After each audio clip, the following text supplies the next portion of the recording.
Jury, I've taken a look at the verdict form, and then I'm going to ask you on behalf of the jury to deliver the verdict here in court. As to count 1, felony murder, how do you find guilty or not guilty?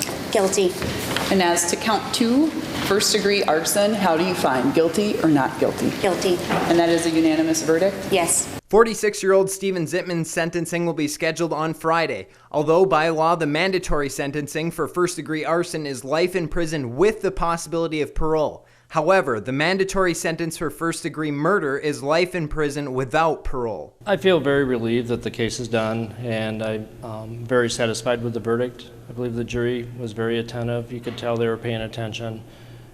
It was there were a lot of topics that were hard for people to hear and deal with, but I think it's something that people need to hear about, and I think that justice was done today. The jury decided that Zitman was responsible for starting the house fire on 609 Valkyrie Street in K.I. Sawyer on May 4th, 2014, with the intent of causing harm to Sally Plume. Plume passed away of asphyxia from smoke inhalation. Some of the key elements to the case included Zitman's history of aggressive behavior and domestic violence, his chronic alcoholism, and reports given by fire and police officials. In Marquette for ABC 10 and CW5 News, I'm Caleb Scanlon.